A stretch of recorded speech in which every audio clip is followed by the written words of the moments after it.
Up here at the table, please do. Otherwise, you're fine back there. Hello and welcome. Thank you all for participating in Public Health Week and for attending today's panel discussion on the State Health Improvement Plan. I'm Sara Beaudrault, and I'll be facilitating today's conversation. So I've worked for the Public Health Division now for more than 10 years, first in the immunization program, and now on the policy team in the director's office. One of the core roles of my team now is to coordinate efforts related to the State Health Improvement Plan. And this really is one of the pieces of work that my team does and that the division does that I'm most enthusiastic about, because I believe if we're able to focus our efforts on the State Health Improvement Plan priority areas over the coming years, then we really will be able to see meaningful improvements to health for people in Oregon in a relatively short amount of time. So I'm very honored to be facilitating today's panel discussion, where we'll be hearing from Public Health Division leaders on the work that's happening in their sections to meet the goals laid out in the State Health Improvement Plan. So just a quick question for you all. Were any of you able to attend Dr. Hedberg's session this morning on the State Health Improvement Plan? Okay, great. I'm glad to see some of you were there. Dr. Hedberg provided an in-depth overview of the State Health Improvement Plan, including really sort of digging into the data for each of our priority areas. So we're not going to be going in that much depth today during the panel discussion, but Dr. Hedberg's session was recorded and should be available soon for those of you who may want to go back and watch it. I want to say just a couple words about the State Health Improvement Plan, and then I'll turn it over to our panelists. So the State Health Improvement Plan is our plan for improving the health of everyone in Oregon by 2020. The SHIP is built on a belief that everyone should have the opportunity in Oregon to live a long and healthy and meaningful life, and also live in a community that supports and promotes their health. And we also know that if we're not going to improve the health of the population in Oregon unless we're constantly working to close the gaps of health disparities that are experienced by many of our diverse communities in Oregon. Our SHIP has 7 priority areas, and our panelists are going to go into more detail about each of them, but just quickly I'll tell you that our SHIP focuses on tobacco, obesity, oral health, alcohol and substance use, suicide, immunizations, and communicable disease. So finally, I'll just say that the Public Health Division has oversight of our State Health Improvement Plan, but this is not a Public Health Division plan. It's intended to be a statewide plan that other state agencies, local public health systems and CCOs, hospitals, community organizations, basically any groups that are working to improve health in Oregon, we hope can tap into the SHIP and use it as a resource. The plan is designed to help organizations work together to achieve the goals in the SHIP by putting forth a set of common goals and common evidence-based strategies that can be applied. So let me introduce our panelists, and then I will turn it over to them. So Luci Longoria is the Health Promotion Manager in the Health Promotion and Chronic Disease Prevention section. And Luci will be talking today about preventing and reducing tobacco use and slowing the increase in obesity in Oregon. Amy Umphlett is an Operations and Policy Analyst in the Oral Health section, and she'll be talking today about improving oral health in Oregon. Lisa Millet is the Section Manager for Injury and Violence Prevention section, and she'll be talking today about reducing harms associated with alcohol and substance use, and also about preventing deaths from suicide in Oregon. Allison Dent is the Coordinator for Immunize Oregon, and she'll be speaking about improving immunization rates. And Collette Young is the Interim Center Administrator for the Center for Public Health Practice. And Collette will be speaking about the SHIP priority area for protecting the population in Oregon from communicable diseases. So each panelist will provide an overview of their priority area, and then we'll turn it over to you to ask questions about the State Health Improvement Plan. Luci, do you want to begin? Sure. Hi, everyone. Good afternoon. Happy to be here to talk about what we're doing to prevent and reduce tobacco use and slow the increase of obesity. And I hope that what I described today kind of gives you a picture of the strategies that we employ to help all Oregonians, especially those experiencing health inequities, be able to live, work, play, and learn in environments that are supportive of their health goals. We know that most people want to be tobacco-free, and most people want to maintain a healthy weight, but there's a lot of things in our environments and universe that don't really help with that. And so our approach is to try to do everything that we can to help make sure that all Oregonians, particularly those experiencing health disparities, have that opportunity to have healthy options. So for both tobacco and obesity, one of the key strategies that we are conducting is to educate about addressing the price of both tobacco and sugary beverages. We can, tobacco and sugary beverages are sweet, cheap, and easy to get. And so because of that, it's no wonder that combined with heavy marketing by the tobacco industries and the soda industry, that a lot of people start using those products, and they start using them very, very young. When they are, in the example of tobacco, when addiction starts very early, and in terms of sugary beverages, we know that people, young kids and children are developing their taste for sugar and sugary beverages very, very early in life. And so what are we going to do to combat that? We're doing a lot of different strategies all across Oregon with lots of different important partners. But one thing that we need to be able to do universally is address the price of those products, the price and availability of those products. That all of the great work that we do, whether we're promoting healthy foods and beverages or promoting tobacco-free lifestyles, will only go so far if we're not addressing the price. So that's a really key important strategy. Along the lines of tobacco, let me give you just a few examples of what we're working on, and you can read more about those as you read the State Health Improvement Plan, more details about those activities. We're trying some other pricing, trying to address pricing strategies through other, and the availability of tobacco through addressing policies that reduce the free sampling, the sampling of tobacco products. Trying to counter those coupons that are available out there, and looking at those kinds of strategies to help make sure that when we establish great good policy out there, that there's not these other mechanisms that are being used to kind of undercut those strategies. So it's important that we look at that as well. You're enjoying right now a tobacco-free environment. Pretty much most of the places that probably you and I go to most days are really free of tobacco smoke and exposure to the visual cues that tobacco has. That's because of a lot of work that's happened here and with our local public health partners, both in counties and tribes and community-based agencies and healthcare providers, to help create an environment that models that we live tobacco-free and help support people so that not only are they not exposed to secondhand smoke in those environments, but they're also not getting those visual cues for all of those people that are trying so hard to quit using tobacco.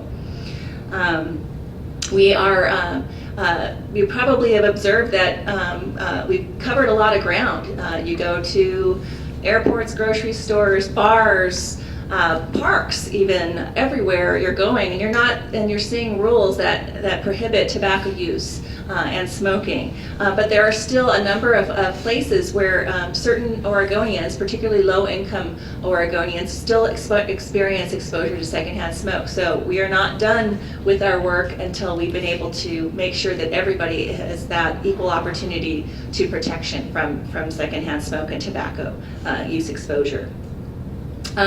We're doing a lot of work with our state agency partners. Some of you may be familiar with the work that we've been doing with all OHA and DHS agencies to help figure out how we can both create tobacco-free environments and at every opportunity integrate referral and promotion of cessation, whether it's at our child welfare services, to our seniors with people with disabilities, to our Oregon State Hospital. How can we help make sure that at every opportunity people are getting the help that they need and the prompt that there is support out there to help them stop using tobacco. We're working with, in the midst of all of the work happening with health system transformation, to make sure that we jump on the opportunity to make sure that all of these transformative efforts are taking into account that tobacco is really the leading cause of death and disability in Oregon still, after all this great work we've done, and that the healthcare partners are a real crucial ally to us in making sure that they too model tobacco-free environments, and that they are looking pretty rigorously within their systems to make sure that they are promoting evidence-based cessation opportunities across the spectrum with no barriers to people that are ready to make that move to quit. And then we're working with all kinds of different kinds of healthcare providers, health plans, to make sure that they too are looking at what options they can be providing to help people stop using tobacco. So we're keeping pretty busy, but there's more to do. Despite all of our successes, again, we are not done with tobacco prevention, particularly because we are compelled to be leaders in addressing health equity. We are far from being done with this work, so it's really important that we stay the course and accelerate our momentum around tobacco prevention. With regard to the other things that we are doing around slowing the increase of obesity, and you'll note it seems a little, when you think about tobacco and reducing, preventing and reducing tobacco use, and for obesity we are slowing the increase of obesity. In Oregon, we do not have an investment in comprehensive approaches to addressing obesity because of the great work of all of us partners in public health and the healthcare system. We're able to leverage resources, dollars, opportunities to promote the importance of addressing obesity, track the burden and risk factors associated with that, and see what we can do to address obesity. But until we make a meaningful investment in obesity prevention, we're not going to get the results that Oregonians really need. So just need to promote that is a crucial step for us to take, and it drives us to think about our original thing about intervention that I discussed around raising the price of sugary beverages, both as an intervention but potentially as an investment strategy to help support those kinds of efforts. So what are the kinds of things we're trying to do to leverage? Working with a lot of partners, both at the state level and locally, to help set standards for the foods and beverages that we serve and have available, particularly the beverages. As we know, sugary beverages are pretty much the main culprit in terms of our nutrition and obesity situation. Looking to see what we can do, both with state agencies and in local communities, to help reduce the availability of sugary beverages in public places and meetings, etc. And there's a lot that we can do here. Talk about something tangibly that we can do here every day, here, and demonstrate our own leadership is in every opportunity, whether it is the meetings that we hold, the conferences that we hold. Let's walk the talk and take our leadership role seriously and make sure that we are promoting that standard. We are working a lot with internal partners and external partners, such as the transportation department, to help promote opportunities for physical activity. Physical activity won't be the answer to addressing our obesity problem alone, but it is important that we encourage and promote active transportation, walking, busing, bicycling, as just a good health practice to help prevent chronic disease. But again, making sure that we're promoting those kinds of healthy options. I've talked with you a little bit about the things that we are doing with our state agency partners. Again, we're working with them on nutrition standards, working with the healthcare system to make sure they are looking at what they can be doing in health system transformation efforts to both promote evidence-based weight management program, diabetes prevention programs, refer to the kinds of community resources that can help support people with good nutrition habits. Working with our partners like the Department of Transportation and Parks and Recs departments to see both what they can do to help make sure that they're not promoting and having available sugary beverages, and also promoting the good physical activity options that they have in every community throughout Oregon. And I think that should cover it. Thank you. That's a lot. Yeah. There's a lot of work happening. You captured it well. Amy, do you want to talk about oral health? Hi. My name is Amy again, and we're responsible for improving the oral health of all Oregonians. The interesting thing about oral health is that we work across the lifespan, so not only does our focus is around pregnancy and children 0 to 17, but we try and work on strategies that are really going to reach the adults and senior ages as well. So today I just kind of want to give you an overview of the strategies that are within the State Health Improvement Plan, as well as some of the key activities that we're going to be working on over this year, and it gives you some idea about where we're at and where we're headed. The first main strategy is increasing the number of fluoridated public water districts in Oregon. Unfortunately, Oregon only has 22.6% of its community water fluoridated, so we're one of the lowest states in the nation. So it's going to take a community effort to increase this statistic, and OHA is going to be convening a work group this spring to kind of work on a legislative strategy plan, as well as continuing to promote community water fluoridation and work with local city governments on recalls and initiatives on fluoride in water systems. Our next strategy we've done a lot of work around here at the state, at the local level. It's providing dental sealants in schools that serve students at high risk of tooth decay, and this is one of our main health equity strategies. At the state level, we operate a statewide school-based dental sealant program, and there's also a lot of local sealant programs.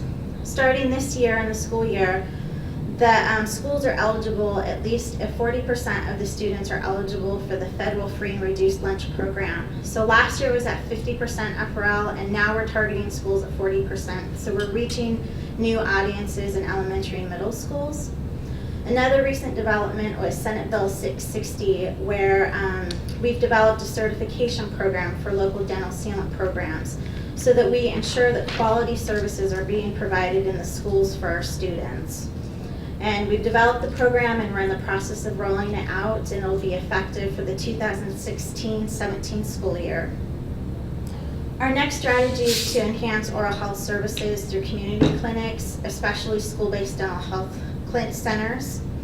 So far, we've really leveraged the work of the Maternal and Child Health Title V block grant to educate local county public health departments and the tribes on providing oral health services during adolescent well child visits.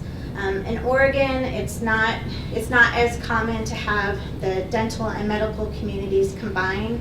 It's getting there, but we have a lot of work to do, and one of the easy ways to do that is add oral health services through the adolescent well child visits conducted at school-based health centers and other primary care clinics. Our next strategy is to ensure that Oregon has an adequate number of oral health professionals. Right now, we're kind of going through the data collection process. We're working with the dental hygiene schools, such as Pacific University and Oregon Institute of Technology Dental Hygiene School, to gather best practices and utilization of dental hygienists. We're also trying to work around something called network adequacy in our Medicaid system. So with dental and medical, you have the coordinated care organizations, but then dental care organizations are supposed to provide dental care in our system.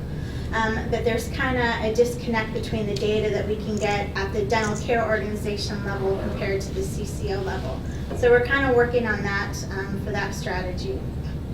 Our next strategy is to reduce dental-related visits to emergency departments. And unfortunately, right now, we don't have a data source where we're capturing this data. So we're looking to leverage current data sets like Essence or EDDI, the Emergency Department Information Exchange, to see if we can get it. Because right now it's all voluntary, but in order to get accurate data and actually develop a strategic plan around this, we need to have concrete data. Our next strategy is to create incentives for private and public health plans and healthcare providers to improve oral health. And our main work around this is to support the CCOs around the dental sealant metric. It's a financial incentive metric to increase the number of dental sealants provided. And that's the main dental metric for CCOs. The other one is strategies to increase early preventive care for children. And we've done a lot of work in this area, although there's more room to improve. Primarily, we've been encouraging the integration of oral health into the primary care clinics during the well-child visit. A physician's been able to see a child up to 5 to 6 times due to the immunization schedule versus going to a dental office, which a lot of times the dentist doesn't even want to see that child till 3 to 4. The recommendation is by year 1, so we have a ways to go to create that integration. We're also leveraging the Title V work with that, and then we're collaborating with the Oregon Oral Health Coalition. They have 2 great programs.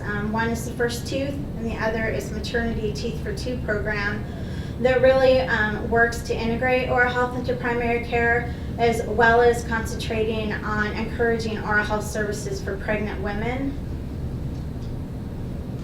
And then our last 2 strategies is to incorporate oral health into the chronic disease management model.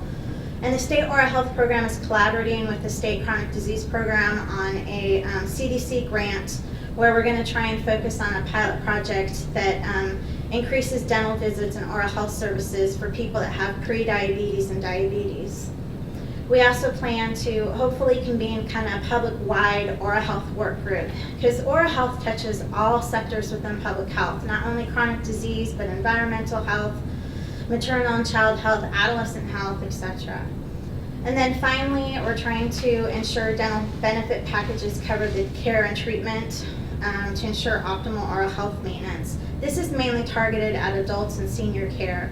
So our state dental director, Bruce Austin, has been working with Medicaid to help work out the adult benefit package around dentures, crowns, etc. So there's a lot to work on, and like I said, we cover the lifespan, so there's a lot of work that we can do internally in the public health department, but we do a lot of work with our dental community in Oregon. Thank you. That's a great overview. Okay, Lisa, you're up. You're going to need to pull your mic down a bit. Good afternoon. My name is Lisa Millet, and I'm the section manager for injury and violence prevention at the Public Health Division. I'm really excited to be here today to talk about reducing the harms associated with alcohol and substance use. This is not a typical area of emphasis for health departments in the U.S., and I'm really excited that it's part of our state health improvement plan. And I'll outline a little bit why now. In 2006, our data started showing the results of a huge upswing in opioid morbidity and mortality in the state of Oregon. And we started sort of raising red flags around that, putting out data reports. And eventually what we found was it was that year that opioid overdoses exceeded motor vehicle traffic crashes in terms of them being a leading cause of death among Oregonians. And that's really striking to people. When I still say that today, they're like, "You're kidding me." Well, luckily, we've had a 30% reduction in opioid overdoses in the last 4 years. That's a really good early success for us. But we're continuing to work on this problem because we still have 1 in 4 Oregonians every year have a prescription for an opioid. So that's a lot of opioid prescriptions in people's homes. That's a lot of people getting opioids for acute problems, for treatment of dental surgeries and injuries and orthopedic surgeries. Those kinds of events really need very, very short-term pain relief, and many times pain can be relieved using ibuprofen and acetaminophen in combination because of potentiation effects. Adding opioids to people for pain for acute injury many times leads to a lifelong problem with opioids escalating from episodic use to chronic use. And we've seen that in the data for Oregon's PDMP. Oregon instituted a prescription drug monitoring program in 2009, and we're able to use those data for public health surveillance, and it's really helping us better understand the transition from short-term use for an acute episode of pain to periodic use and chronic use. So that part of the problem is being brought into focus with this plan and some federal grants that we have, and then the excessive use of alcohol that includes underage drinking and binge drinking, increases a person's risk of developing very serious health problems, including cancer, brain damage, and liver damage, and injuries due to car crashes and falls. Traumatic brain injuries occur very often as a result of alcohol-impaired driving. 50% of our fatal traffic accidents involve alcohol still. So this area of emphasis is one that's really important to us as well. And they're kind of lumped together in this one SHIP priority. Now I'll talk a little bit about our priorities for working towards reducing those. In the area of alcohol, our number one strategy is to increase the price of alcohol. So the Guide to Community Preventive Services strongly recommends raising alcohol excise taxes as an effective strategy for reducing excessive alcohol consumption and reducing related harms. So that's a number one priority for that. It's going to be a real heavy lift, but that's the first one we have in our plan.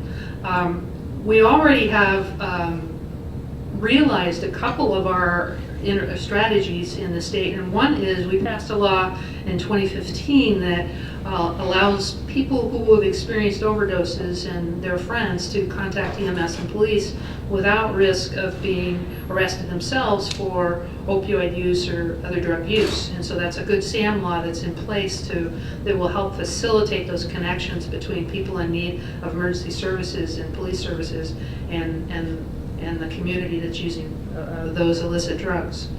Another one we've experienced an early success in is the passing of House Bill 4214 in the most recent legislative session. That's going to allow pharmacists to both prescribe and dispense naloxone or Narcan to anyone that shows up at the pharmacy with a need for that. So what that does is it really makes access to naloxone and Narcan universal in our state.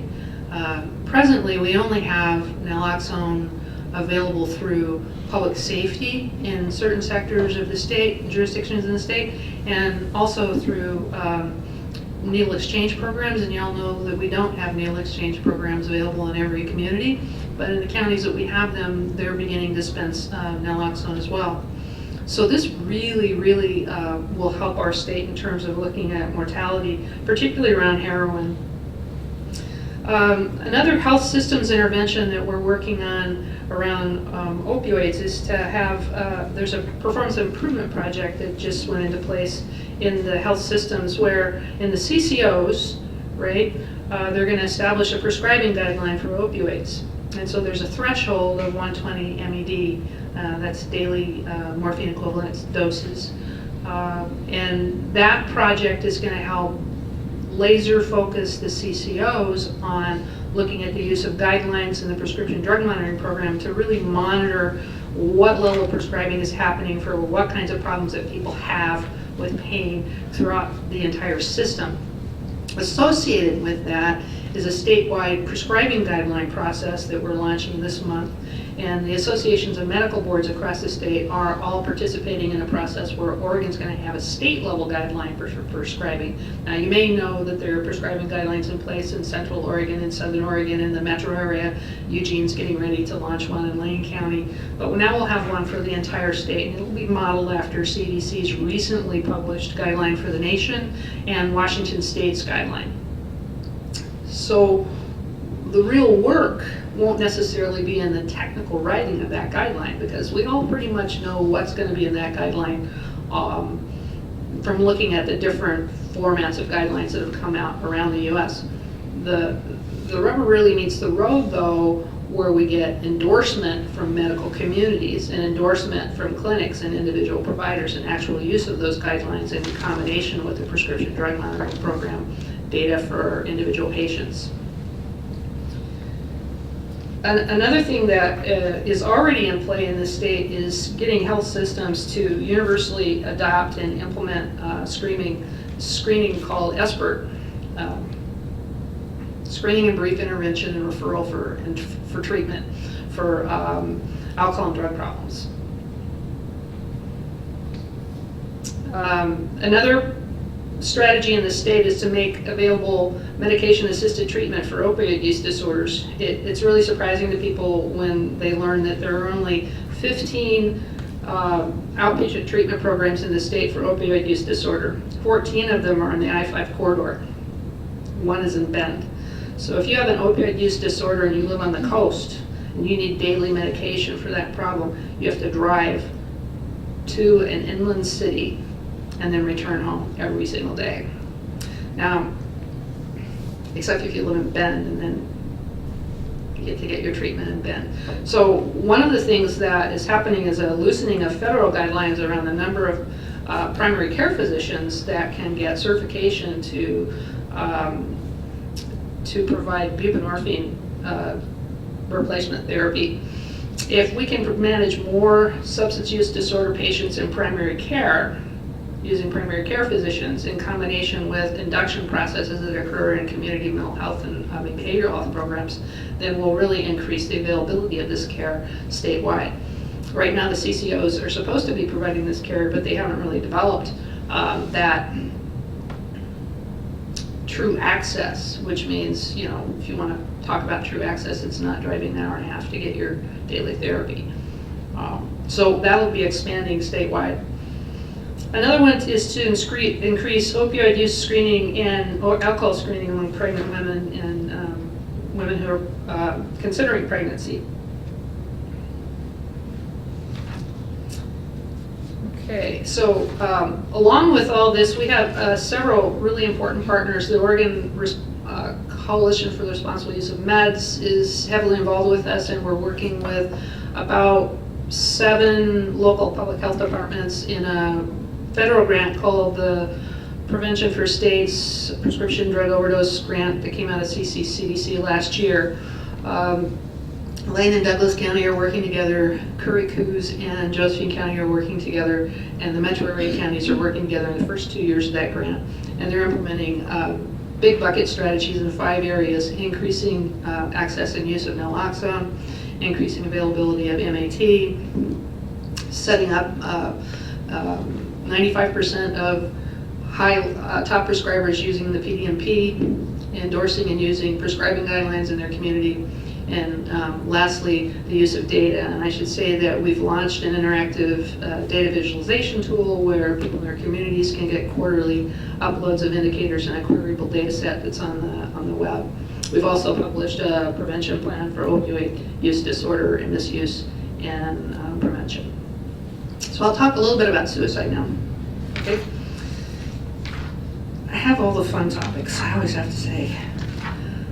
Suicide is still a really serious problem in our state. In fact, it's the second leading cause of death for people under the age of 45. And the morbidity and mortality has not really decreased over time. In fact, it's still been increasing. The groups where the increase is still occurring are surprisingly among women who are middle-aged, up to the age of 54. And we've seen some increases around older youth, 19 to 25. So our leading strategy, number 1, is to promote the use of the National Suicide Prevention Lifeline. Now, in Oregon, an organization called Lines for Life runs a lifeline. And that lifeline, all the trainers are certified suicide prevention technicians, and that line actually is part of the National Suicide Prevention Hotline. So anybody in Oregon or from many other states, if you're a resident of Oregon, could call that lifeline and you'd be talking to somebody in Portland, Oregon. We still have some local community prevention hotlines, suicide prevention hotlines that are being paid for through OHA funds. And they haven't all been consolidated to one line, but the line that we're really trying to get people to promote is this National Suicide Prevention Hotline, because it has the best 24-hour service, and everyone answering that line is a certified suicide prevention specialist. We also want to ensure that communities implement an array of services and programs to promote safe and nurturing environments, because we know that suicidality doesn't just crop up one day when you're 15 years old. There are a lot of underlying risk factors that, if you look at all the underlying risk factors, some of them are key and core in many of the problems that youth experience, including alcohol and drug problems and early smoking and early teen pregnancy and many other adverse outcomes that we see in kids. So safe and nurturing environments is an area that we're really starting to develop a programmatic answer to. Another is to reduce the disparity of suicide among veterans. Veterans are still, suicide rates are still increasing among veterans, and sadly, suicides occur most frequently 3 to 5 years after people return home from deployment. And our number one strategy to work around suicide in health systems is a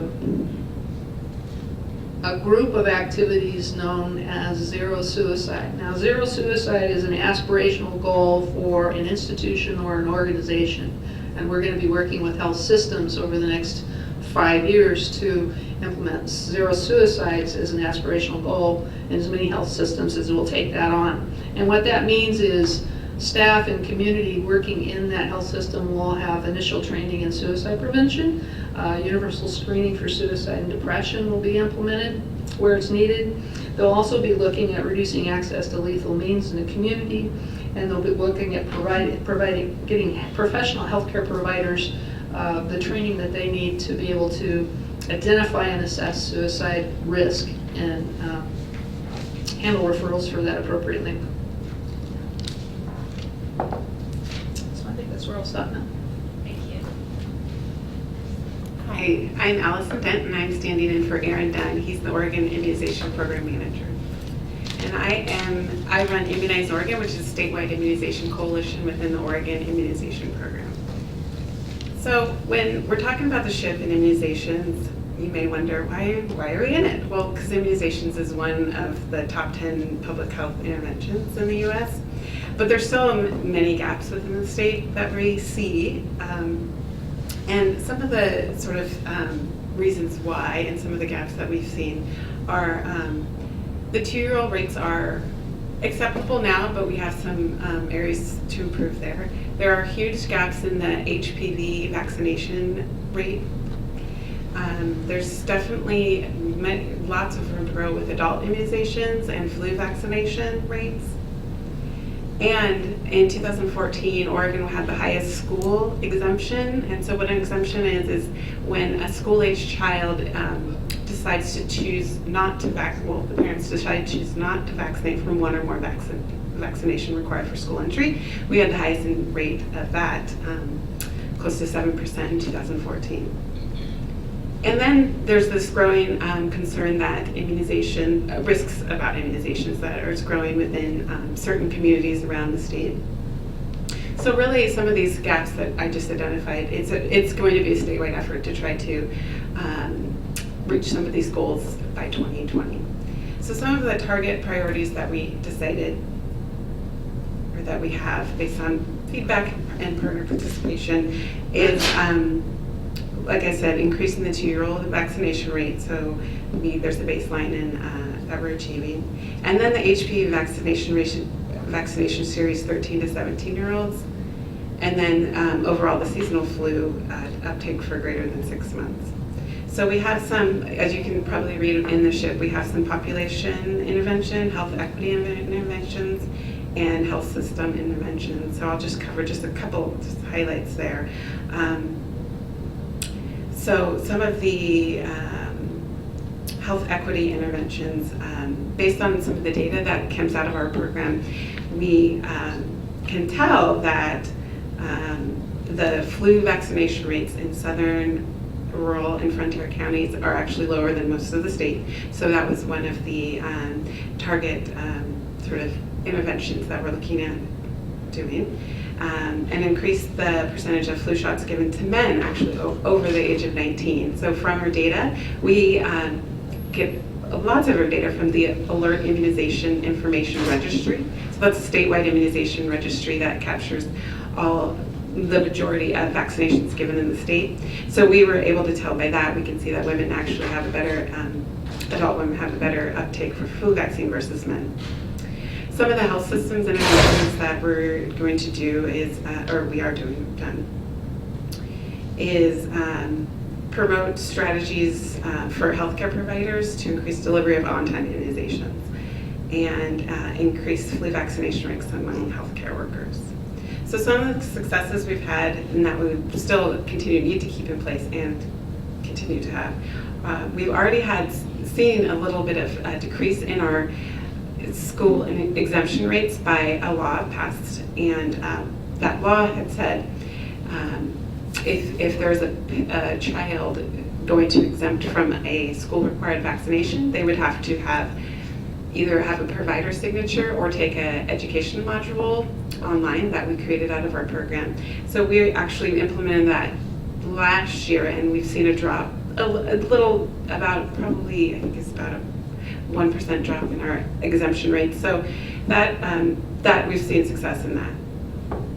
And then some of our partners, so the American Cancer Society and the Oregon Health Science University. So the American Cancer Society is working on HPV vaccination rates, so including doing provider education and really how to have a conversation with your parents and your patients about the HPV vaccination. And then we're working with long-term care facilities across the states and the 25 critical access hospitals around employee flu vaccination. And then we also have a coordinated care organization incentive measured for 2-year-old vaccination rates. So we are working closely with the CCOs to make sure that they have the data they need, as well as providing tools to help increase immunization rates. Thanks. Collette? Well, good afternoon. It's appropriate that I'm going last on this list in this group because you all get to see communicable disease. Our investigators at work all the time on the news, and so you're pretty familiar with the work that we do, and so I can actually be quite brief about it, but I'm happy to take questions. So we are a foundational program in the modernization efforts. You all know that we work quite a lot across the board with each of our partners, and so I'm going to tell you first the types of work we do, and then I'm going to go specific into some of the focus areas that we picked for the SHIP. So really, when you think about communicable disease work, we start with surveillance work. So we start by looking at what's out there. What are we seeing? Are we starting to see clusters? Are we getting reports that are that we can identify patterns in, and then look for opportunities to intervene? When we see a pattern, we start investigating. So we spend a lot of time doing surveys. We work really closely with health systems and local health department partners to interview and probe and try to get our hands around what's the source, where is this going, what's the time frame that it happened in, so that we can understand what's going on, what's a first primary infection, what's a secondary infection, how can we quickly intervene. Then, when we can, we intervene. And as unglamorous as it is, very often in communicable disease, intervention means washing your hands, cleaning your rugs, taking your shoes off outside, the simple things that our mothers taught us a long time ago. And then finally, we evaluate. So we look at patterns. We work with vaccine preventable diseases, and we look to see how efficacious the vaccines actually are in the environment.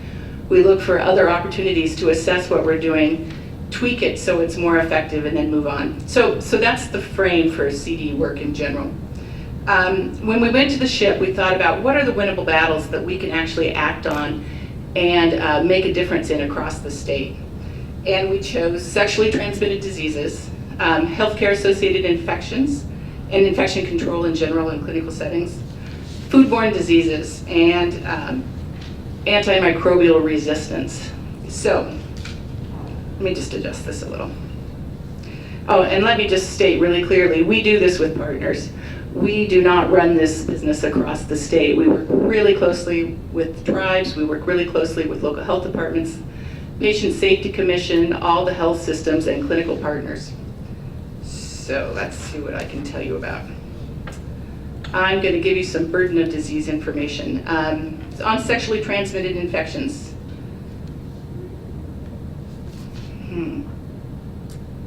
Human immunodeficiency virus, something we all know and have all heard about. It's exciting for me that we may get our arms around this and actually control it in Oregon. in the next few years. Our metric for it is measured by in the 100,000s, how many cases per 100,000. In 2012, we were at 7 cases per 100,000. In 1997, we were at 19 cases per 100,000, so you can see real progress here. And there's a lot of reasons why this is important, of course, but I want to call out who this is affecting. Men who have sex with men, African Americans are at 3.8 times greater risk than whites of getting the disease. Hispanics are at 1.6 times greater risk of whites. And again, what are the interventions that we can do? They're behavioral change, they're protected sex, they're getting in there and getting early diagnosis and getting people on therapy, reaching people's partners so that we in fact are getting them and treating them before they become infected. I wanted to give you another measure of a sexually transmitted infection because it's always striking to me. Before I came to this position, I assumed that many of the sexually transmitted diseases were under control. Gonorrhea is one of our primary focuses for the SHIP, and it's with women 15 to 24 years of age, and it's increasing. The primary risk is in African Americans and American Indians. So the metric again is 96 per 100,000 in women of that age group in 2014. But among African Americans, it's 188 per 100,000. In American Indians, it's 46 per 100,000. And again, this is something that we can do. This is something that we can get our arms around. It's about behavior change, it's about early diagnosis, and it's about treatment. These are within our means to focus on and help resolve. So it's both frustrating and very exciting. I'm going to give you some numbers on hepatitis C infections. Among hep C infections, about 20% are acute and they clear up within 6 months. This is roughly about 95,000 Oregonians right now. 60 to 70 of those people will develop chronic liver disease. 5 to 120 of them will have cirrhosis sometime in the next few decades. And about 1 to 5 will die this year. In extra healthcare costs, that means about $16 billion annually. And there's some new treatments coming out with hep C, and so I'm very optimistic that we'll get to a place where we can actually protect our population and act on this. Again, pointing out these equity issues, African Americans and American Indians are at much greater risk than whites, more than 15 times the risk than whites. Sorry, I'm reading a lot of numbers to you, but I think the numbers are pretty moving in this case. Among foodborne infections, there are, in the United States, 48 million people affected annually. About 3,000 of those people die. In particular, we're looking at E. coli 0157 here in Oregon. And so it's not glamorous, but we're talking fecal oral transmission. We're, in our very frontier-oriented state, we have a whole reservoir of deer and cattle and sheep and goats who just carry this disease. And one of the real dangers is in kids under 10 that they will have kidney failure, and about 3 to 5% will die. So our metric is 1.6 per 100,000 over the course of the past few years, and our goal is to get it down to 1.4 per 100,000 in kids under 10. That will that does not sound like very much, but in fact it will move the dial and save a couple of lives a year. The interventions, again, these aren't glamorous interventions, they're logical ones.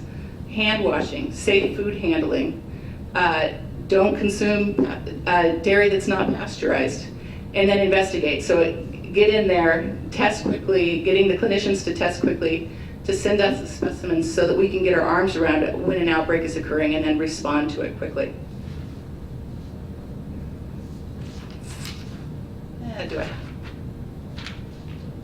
I have another one here, I think.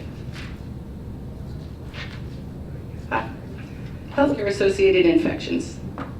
So For those of us who are lucky not to spend time in hospitals, we don't have to think about this much. But we will when our loved ones get there or when we get there soon. The more we look at and make healthcare infections reportable, healthcare-associated infections reportable, the more my hair grays. So across the United States, 722,000 hospitalizations annually. These are patients who were hospitalized and who got infections, new infections, while they were in the hospital. Across the board, this is about a $32 to $51 billion cost in unnecessary cost, I guess is what I want to emphasize there. The one that we're tracking right now in Oregon for the SHIP is Clostridium difficile, that's C. diff as we fondly call it. And it's really associated with people who have had antibiotics over the past 3 months, and so we're working very hard with our partners to get them to judiciously prescribe antibiotics and track it. 14,000 people die across the country each year due to C. diff. We had a drop of 4% in 2014, and that is largely because we're working with infection control to help them discern when they should be using antibiotics and quickly identify and treat C. diff when they see it so that it doesn't get worse and people die. Again, hand washing. It's just not glamorous, but it's the truth. Wash your hands, teach your kids to wash their hands. And we'll be moving the dial toward healthier communicable disease in the state. Thanks. Thank you. So you all just described an amazing body of work that's happening, sort of sitting in each of your sections, but it's really the collective work of the division and our partners to do this work. And I know you all were just giving an overview of the work you're doing through this SHIP, so it's really pretty amazing. Collette touched on how closely state public health and local public health work together around communicable disease. And I'm wondering if anyone else wants to either touch on how state and local public health work together on their area, or describe a successful intervention that's happening at the local level that, in theory or potentially could be expanded to other areas of the state. I'd love to give an example for that. In the world of tobacco prevention, one of the things that I touched upon as one of our interventions is looking at access to tobacco and price strategies. And we're working at both state and local levels to address tobacco availability, promotion, accessibility in the retail environment. Like I said earlier, tobacco is sweet, cheap, and readily available. And so we are working really hard and have a number of communities that are providing great leadership and establishing local ordinances and rules and policies that address tobacco in the retail environment. And that is incredibly crucial, because I think collectively as a public health community, we need to recognize that we need to be talking about the effect that the industry has, whether it's the tobacco industry, the soda industry, whatever those entities are, that are really not wanting us to are okay with the status quo, and they want they work actively to help kind of stop the work that we're doing. And so that local effort is really so crucial to our success at the statewide level. It's so crucial to assuring we achieve health equity. During the legislative session, as we were providing education to our elected leaders about what retail regulation strategies could be for tobacco prevention, there was huge momentum to try to preempt local communities from taking action. That in the interest of helping make sure that there's no patchwork of rules and regulation across the state, and to kind of circumvent meaningful tailored policy options, that conversation was happening. What really helped hold that at bay were the activities happening in local communities where they've talked with their community members to figure out what rules are relevant and make sense for them. And so it was so helpful for advocates that we're talking to legislators to be able to talk about, at the time when they're having these conversations in Salem about preemption, local communities were actively working on these policies in response to a comment that referenced, well, there's just no will or desire for this to happen at the local level. Why shouldn't we prevent it? In fact, our government relations person was able to articulate, well, actually, communities across the state are making this happen. And in fact, the night before, Cottage Grove had passed a local ordinance to address tobacco retail. So I just want to emphasize how important it is that state and local work together. And I think that's one of the great advantages and opportunities with the State Health Improvement Plan, is to get that laser focus on the top priorities that we need to work on together and help make sure that system-wide in our public health community that we are looking at every way that we can work together and make sure that that work is very targeted and focused. Does anyone else want to answer that question? This is Amy from Oral Health. Working with the local public health, the local public health departments, it's not everyone has an oral health program. The larger counties like Multnomah County and Benton and Lynn counties have really robust oral health programs where they're doing dental sealants in schools. They have dental care integrated into their FQHCs. So we're trying to leverage those counties that don't have an oral health program, where you can integrate oral health into what programs you're already doing, whether that's Title V, whether that's Oregon's home visiting systems, so that you can really add oral health as a component to whatever services you're being offered at the county level, to try and build a more robust network of public health oral health programs in the state of Oregon. And we partner with local public health on many different things, but one in particular is working closely with the school-based health centers. So right now and currently, the school-based health centers are all required to offer all of the ACIP recommended vaccines, along with the Vaccines for Children's program, which is the federal program for those kids under the age of 18 without insurance or on Medicaid. So that was just one way we are doing that. Thank you. All right, what questions do you all have for our panelists? If you do ask a question, try to speak loudly so it can be captured by the mics in the room. Go ahead, Mallory. Oh, okay. I am wondering, Oregon's a big state with a wide variety of access issues.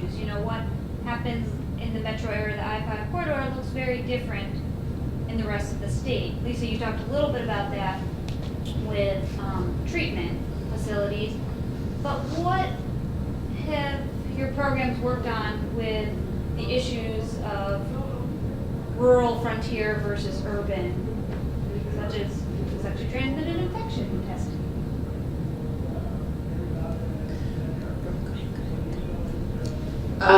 That is a very big issue, and I think it's the great divide of the cascades that we think about all the time, and how do we make sure that everybody has access, and how do we make sure that we find all the outbreaks.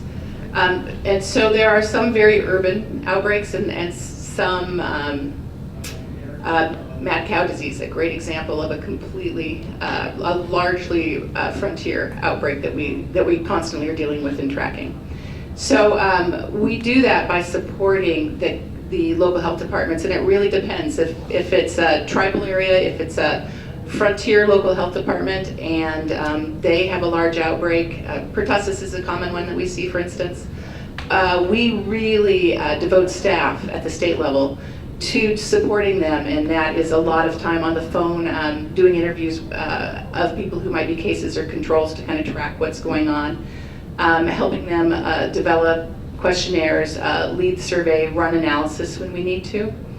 If it's something where there really is a mystery about the source, we pretty often have a field team go out, and that strike team literally goes out and works side by side with the counties to try to resolve the problem. And you see that a lot more when we're working with frontier counties, because the metro area counties, frankly, have a large team that's supported and trained in doing larger outbreak investigations. So it's a piece of what we do every day.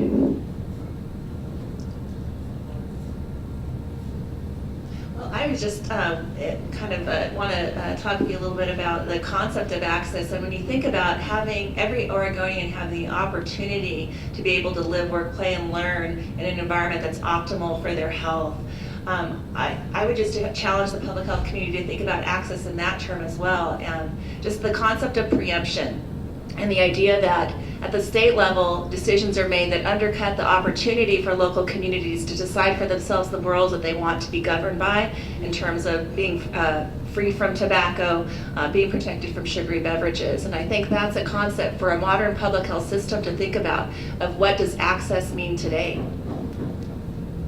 Yeah, that's a great point. All of the SHIP priority areas have an equity focus on them, and I'm just wondering, for most of the areas, is sort of geography an equity issue in Oregon? I know it is for oral health. Yeah. Children, elementary school children in the southeastern part of the state tend to have higher rates of cavities than children in the rest of the state. It is true.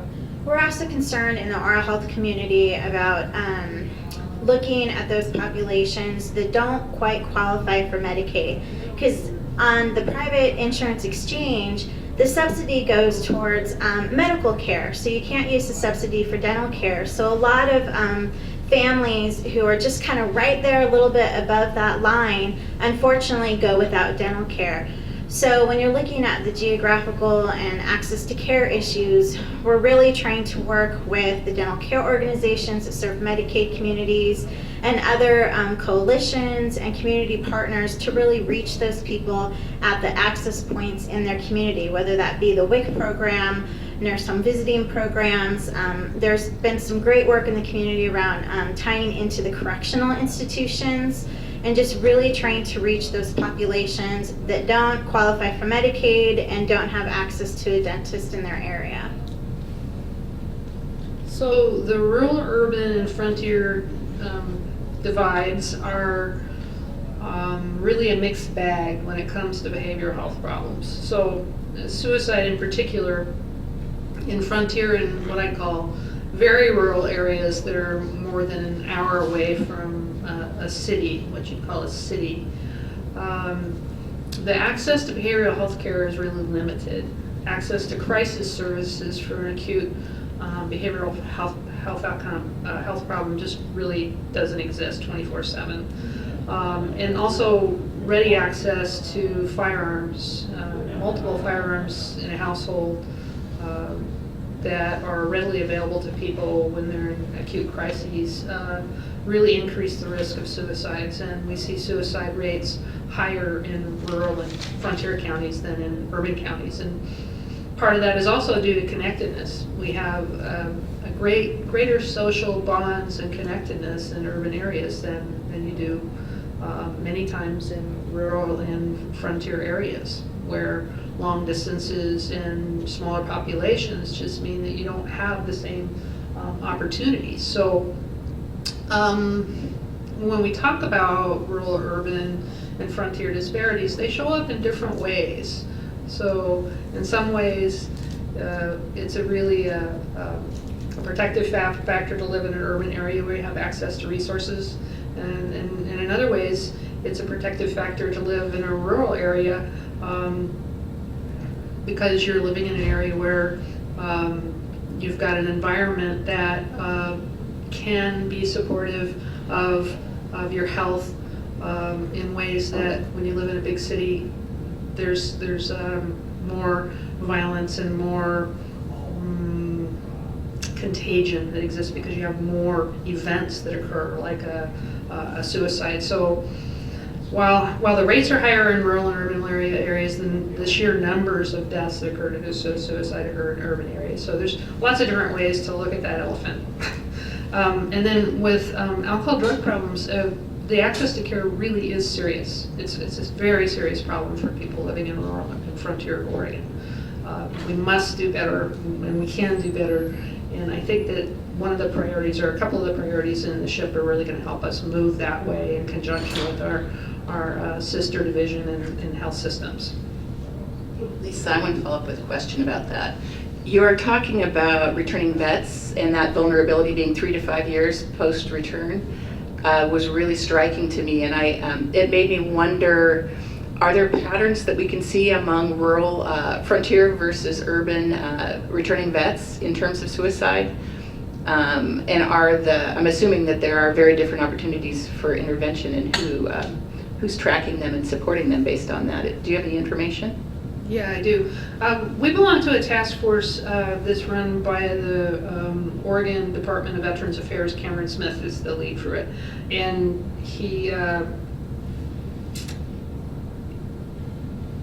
the sad fact is that, well, there's two things. There's a number of things that sort of, there should be a really enhanced safety net for people returning from deployment. And we call Oregon Fort Oregon, right? We don't have big military bases in Oregon like almost every state does. So when you've been deployed and you come back to Oregon, you're deployed directly to Baker City. I mean, you're discharged directly to Baker City. You're not brought back to your military base where you spend some time decompressing with the people that you're deployed with. You come back alone to your hometown. So that's very isolating. Let's say you come back to Baker City. You were in Afghanistan and you come back to Baker City, and you need to sign up for medical benefits through the VA. But you know, the VA's in Portland, and White City, and Roseburg. When can you even imagine going there? So then you've got the problem of, well, why even sign up? I don't have any problems. So they have this period of time when they come back after deployment that they should be signing up for benefits, and many don't. So you lose that opportunity if you don't sign up. And then there's the whole problem of, after the excitement about returning home falls away, and the initial attempts to get employment and reconnect with family members have varying success. And then some of the symptomology around PTSD and maybe even brain injury start arising in one's life and start impacting the existing relationships and new relationships that you're starting to build. You can see over time that things actually start degrading after that early return, after the initial return. And that's why we're seeing a lot of delay in suicide when people come back, 3 and 5 years out. So it's really important that working on reintegration is a continuous thing for folks that have been deployed. And in developing a community value around safety and risk reduction. When you've been deployed, you're in a culture where you're living at high risk 24/7. And the adrenaline rush from living at high risk for 24/7 is something your body gets used to.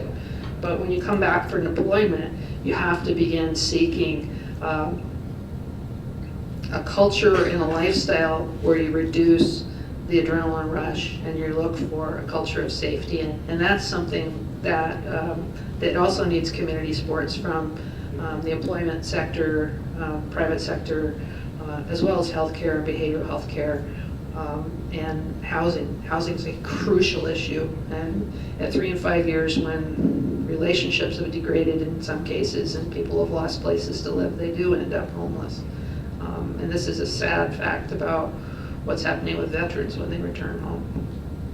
Not all veterans, but a proportion of them for sure. And that legacy can continue on throughout a lifetime.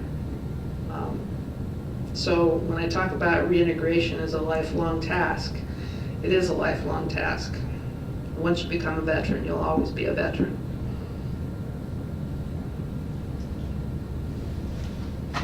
Dano.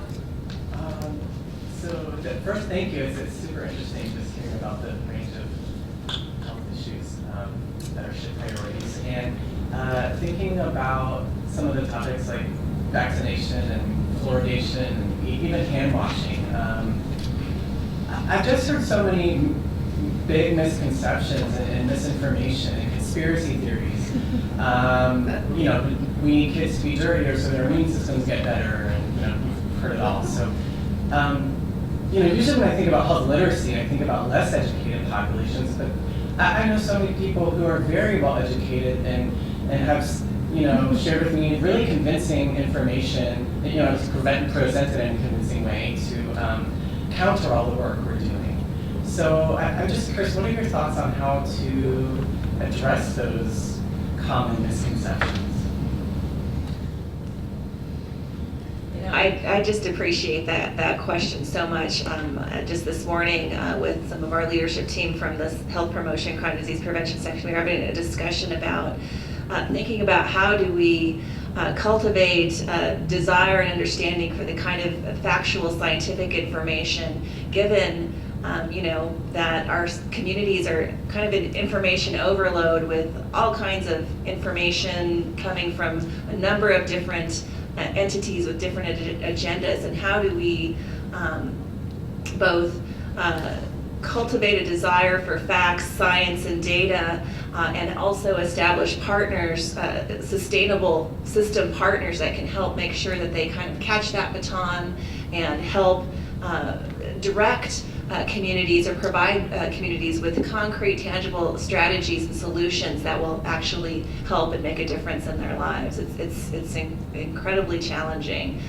What we're trying to do is help dispel misconceptions. Our section is putting together a social media platform. It's called Place Matters Oregon. You can see it at placemattersoregon.org, where we're trying to develop, promote a conversation where people can ask questions and we can dispel those kinds of myths and talk about, for example, we're talking about sugary beverages with that. So that's one strategy, but I think that would be a great service for the public health community to think about how we collectively, given all of us are dealing with those kinds of issues, how do we help support that kind of well-grounded, scientific and data-informed kind of conversation to help equip people with the helpful information, the right information at the right time from the right messengers. And I would say in the behavioral health arena, where behavioral health and primary care interface, because they're not truly integrated at all.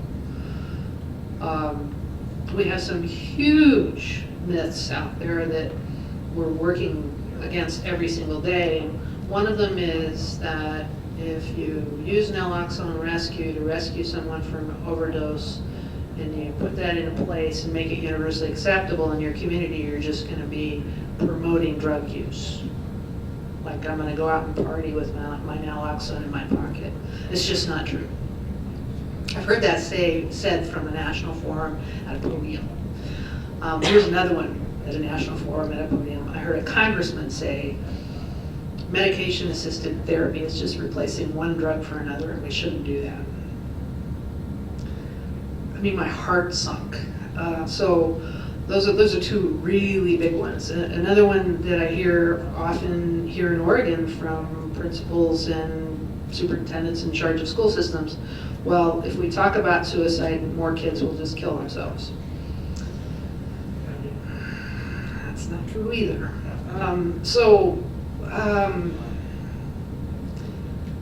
There'll always be myths around health, and that's why we're in public health, is to help communities face falsehoods and look at the science and become invested in their own community health. So we're always finding new champions.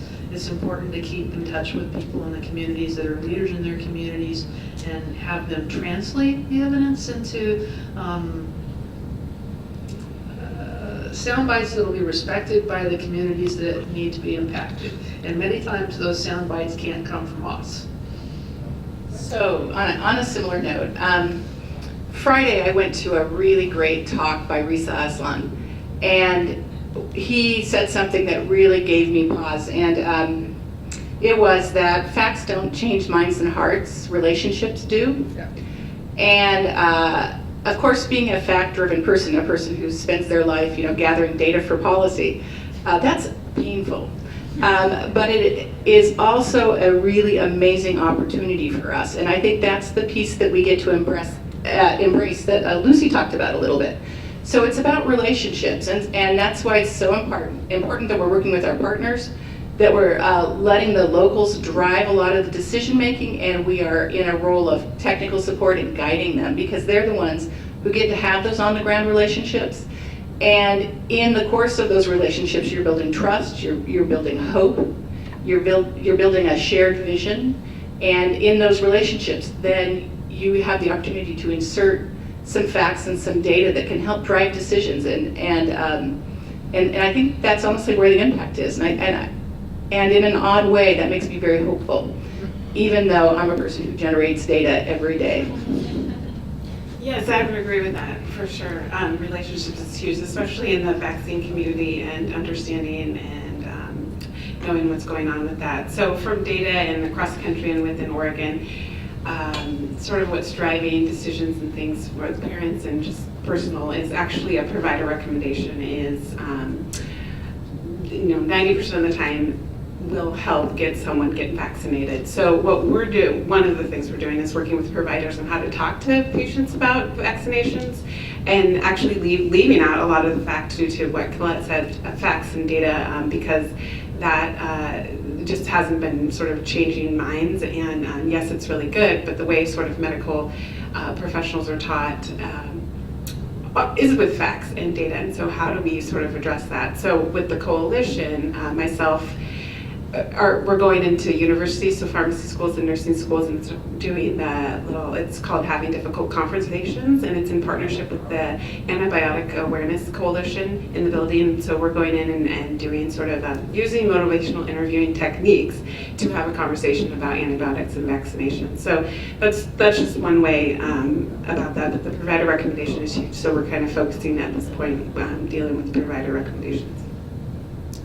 So with the fluoridation kind of debate, obviously the science is behind us. So the science is there. Fluoride is safe if it's within optimal levels based on the guidelines. Really what we're trying to do is focus on the prevention side. I mean, it is the one and only population-based health intervention for oral health. So we really should be promoting water fluoridation. And as what Luci had mentioned, trying to bring it down into more stories versus facts and data, because then you really get into the science argument, which we know it's on our side. So we are collaborating with them to try and incorporate oral health into the Health Matters Oregon platform, as well as trying to get oral health messages into more chronic disease programs areas. Another important area is to work with like primary care providers so that they're having those conversations with families about fluoride. It's, do you drink, is your water fluoridated? If not, then your child can get fluoride from another source, such as fluoride tablets and rinse. Fluoride varnish has been really well received, and that's recommended 2 to 4 times a year based on risk level. So while we're trying to get, statewide water fluoridation out there, we are working with individual communities, and there really are cities that have water fluoridation. I mean, you can look at Monmouth and Tualatin Valley Water District as, foundations that we can kind of build upon. But, sometimes it's an uphill battle, but we should be supporting water fluoridation as a population-based health. It's a cheaper alternative, and it not only helps the teeth of children, but it really has a big impact on the adults and the senior population that may not go in to get a cavity filled, but having that fluoride in the water really decreases their rates of cavities and keeping their natural teeth as long as possible. And, this conversation just makes me think about public health modernization. One of the things we're striving for as a public health system, I think we're all very solid. We have the data, we know the facts. It's those other pieces about forming the relationships and being a credible source of information, and being out there in the forefront of communication, where we don't always have the capacity to do that work. A lot of modernization is trying to get us to the point where we have the capacity to form the relationships. I'm saying we, meaning state and local public health. We're the place that people go to for information. We're at the table when policy conversations are happening. I think that we have time for one more question, and then I actually have a question for all of you before you sneak out of the room. But does anyone want to ask one more question of our panelists? Just sort of to build on what you were saying, Sarah, I'm kind of interested to hear from the panelists. We've all been involved in this conversation of modernizing public health while we're moving ahead these shift priorities.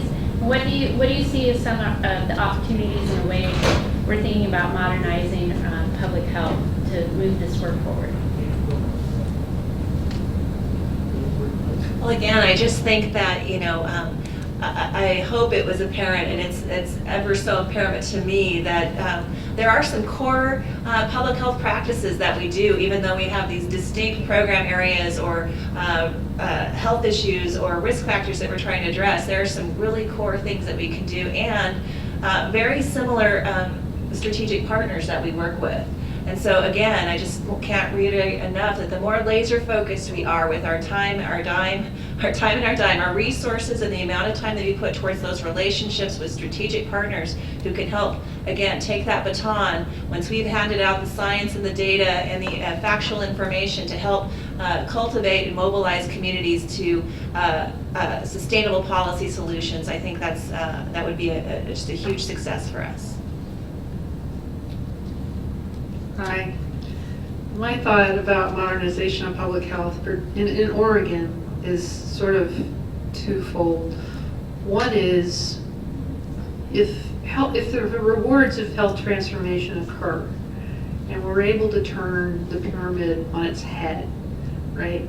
And we're not paying for the number of surgeries and the number of gallbladder removals and cancer treatments that people get each other year, but we're paying for the prevention of those things, right? How many of those don't occur?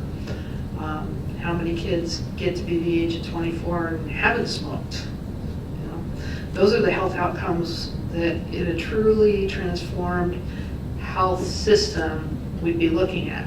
So if we got there, what would the role of public health be then? And in my mind, there are always, and I've been working in public health since 1983, there's always a new horizon. We have new threats emerging to our public health, to community health all the time.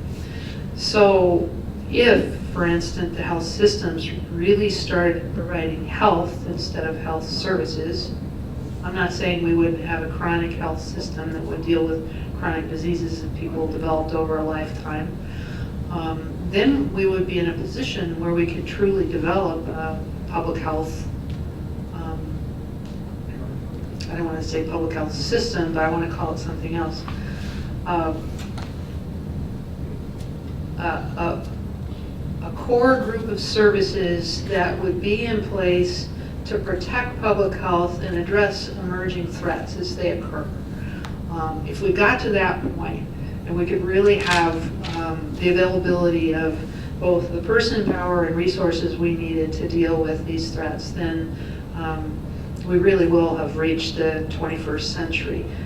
We're a long way out right now because we don't have a real true investment in state general funds in public health. For instance, we run trauma and EMS services and medical marijuana money. All of the injury prevention programs are run on federal dollars. So the opportunity to have state and locally identified priorities put into place is very limited, and it's limited by how well they align to the priorities of the federal government. And in a way, that really creates a disconnect between science and people on the ground. And I think that it's our opportunity to bring that to the table. So for oral health, as mentioned before, not all public health authorities really work on oral health. So we're really trying to promote bringing the mouth back into the body. And if people really kind of look at it that way on oral health, you can really find those connections and partners to integrate oral health with the medical community. Because it's just another part of the body that, you know, needs as much attention as another. I think you all nailed it. I don't really have a lot to add, but I love the idea that at some point we could be, instead of looking at burden of disease, we could be looking at burden of health, Yeah, I know or that too. wellness. That's a really beautiful place to be. So So I think we're out of time. Let me give you my teaser for what my question was going to be to you all. You know, part of the purpose of the panel discussion today was to begin a conversation about the state health improvement plan and how it fits into the broader work that's happening in the public health division. So I think this is the beginning of the conversation. What I was going to ask about was to solicit your feedback on how to leverage the work that's happening across the division to move this work forward, and also how the SHIP work can support your work in your sections. So thank you very much for being here. Please join me in thanking our panelists for being here.